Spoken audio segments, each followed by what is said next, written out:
This is the last part of metal and non-metal. Watch all videos.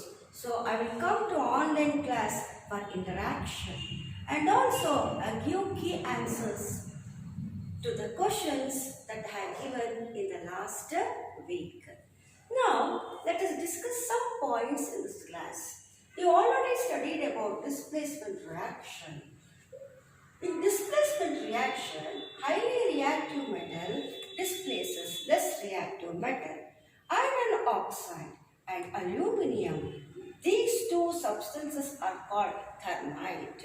When they are heated, this aluminium displaces iron to form aluminium oxide.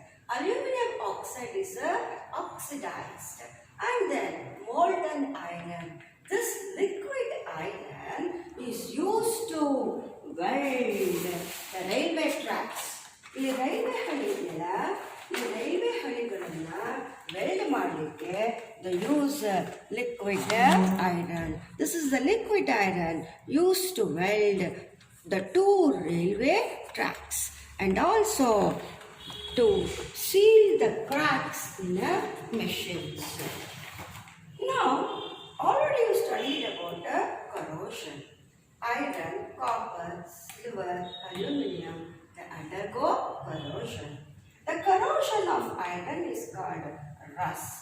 The formula of rust is Fe2O3XH2O, hydrated ferric oxide. Hydrated, presence of water, ferric oxide. What is rust? Hydrated ferric oxide. Now silver. So silver becomes black.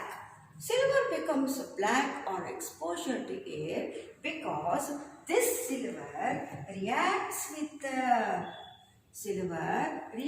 with hydrogen sulfide present in air to form silver sulfide. The black coating is called silver sulfide. Silver sulfide. Ag2S. Now copper. So see the surface of the copper, a green color. This green color of copper is due to formation of a copper carbonate. It reacts with the carbon dioxide present in air to form copper carbonate. So silver becomes a silver sulfide. When reacts with hydrogen sulfide, copper becomes copper carbonate when reacts with carbon dioxide in air. How to prevent rusting? There are many methods: painting, applying grease or oil, galvanizing, alloying, etc. Painting, applying grease. Now the third one is galvanizing. Galvanizing, it is a method of coating a thin layer of zinc on iron and steel to protect from rusting. So zinc, they take molten zinc and then they dip the iron and steel at high temperature. This process is called galvanization. Galvanizing, it is a method of coating a thin layer of zinc on iron and steel to protect from rusting. Now the next one is alloying. What is alloy? Alloy is a homogeneous mixture of two or more metals. How many metals are there? So it is a homogeneous mixture of two or more metals or metal with the non-metal is called alloy. Some alloys: brass, bronze, solder, stainless steel, etc. Now bronze. How many metals? Copper and tin. Have you heard about bronze medal? Yes. So bronze is an alloy of copper and tin. See the materials prepared by using this bronze. Brass, copper and zinc. See the materials. Stainless steel, it is an alloy of iron, nickel and chromium used to make utensil and surgical instruments. So operation theatre use material, they are called surgical instruments.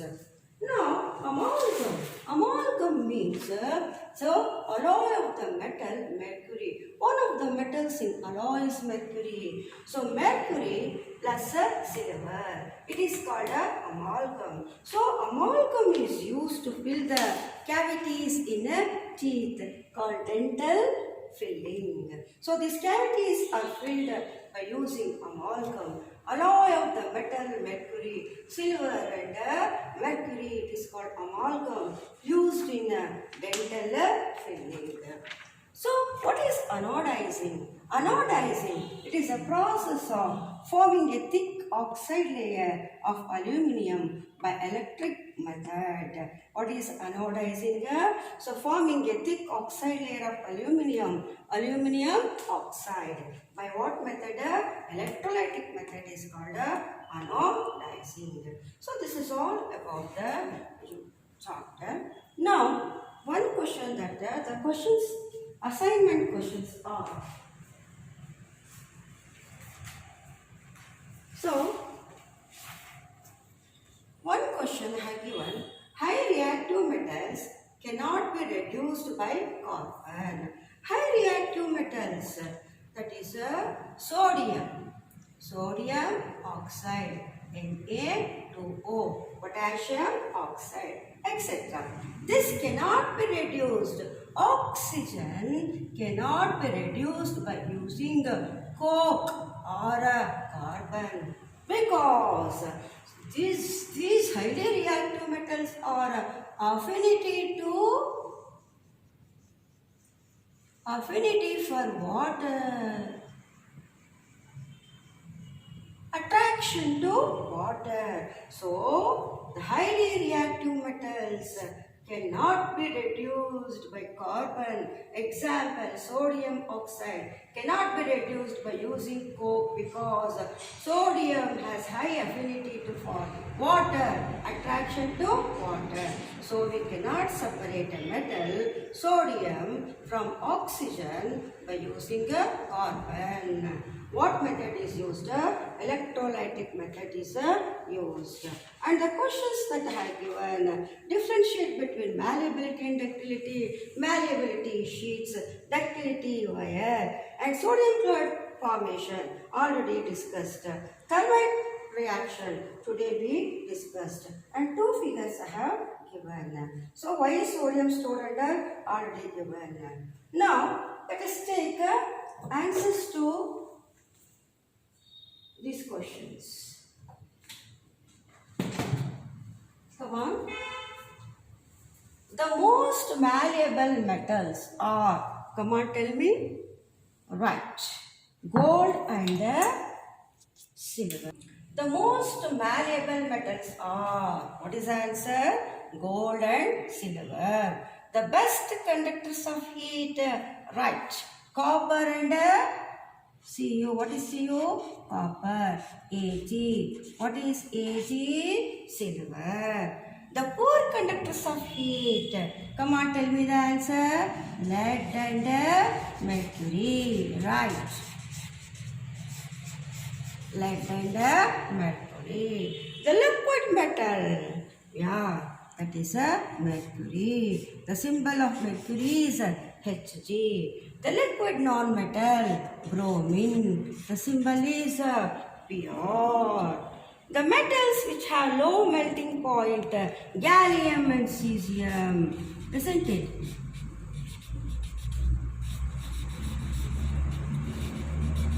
Gallium, cesium. A non-metal which conduct electricity, graphite. What is the answer? Graphite. Metals that can be easily cut with knife, sodium and potassium. Metals that are stored under what? Kerosene, nice. Same, sodium and potassium. A process of forming thick oxide layer of aluminum, anodizing.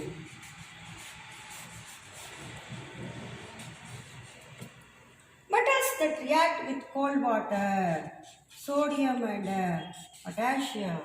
A mixture of concentrated HCl and HNO3 in the ratio is called aquaregia.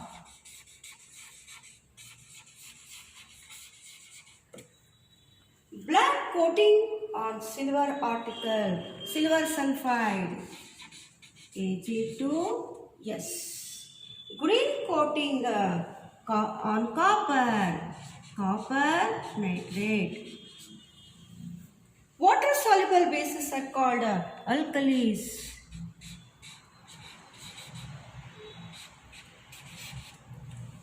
The most ductile metal, gold. Neutral oxides are carbon monoxide and nitrous oxide. N2O. Nitrous oxide is called a laughing gas. Nitrous oxide is called a laughing gas. Metals that react with very dilute nitric acids. Magnesium and manganese. An alloy which mercury is one of the component, amalgam. The most abundant metal in Earth's crust, aluminium.